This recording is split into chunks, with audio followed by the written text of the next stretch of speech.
ایک جملہ لکھیے، میں نے سمجھا تھا. آپ نے میں نے کیا سمجھا ہوا ہے اس کو اپنے ذہن میں رکھیے.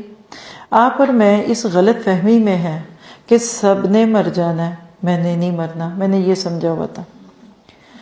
سب نے جہنم میں جانا ہے، میں نے یہ سمجھا تھا کہ میں نے جنت میں جانا ہے. یہ جو ہمارا رانگ سیٹ اپ ہے نا، یہ جو ہمارا غلط معاملہ ہے نا، اس نے ہمیں کہیں کا نہیں چھوڑنا.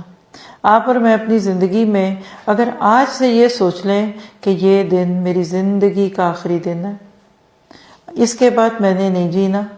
یہ خاص ہفتہ آپ سے کوئی کہہ دے کہ آپ کا یہ آخری ویک ہے تو کیسا گزاریں گے؟ یہ میرا آخری مہینہ ہے، یہ میری زندگی کا آخری سال ہے، اور یہ میرا آخری رمضان ہے، اور یہ میرا آخری دورہ قرآن ہے. کیسا لگے گا؟ ایڑی چوٹی کا زور نہیں لگا دیں گے؟ کیا میں اور آپ ہر وقت اسی چیز کی فکر میں نہیں لگ جائیں گے کہ میں اپنے آپ کو بہتر کر لوں؟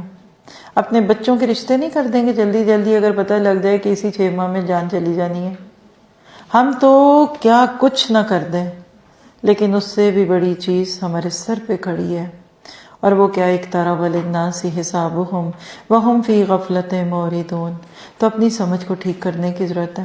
حقیقت یہ کہ ہماری سمجھ ہی نہ سمجھ ہے. ہم ہر وقت دھوکوں میں رہتے ہیں. ہماری زندگی بالکل ایک اپنے سیلف امیجینیشن پہ چل رہی ہے. دیکھنا یہ ہو جائے گا، دیکھنا وہ ہو جائے گا، دیکھنا ایسے ہوگا ویسے ہوگا. تو آج سے اپنے آپ کے لیے ایک جملہ لکھیے، میں نے جو سمجھا تھا غلط سمجھا تھا.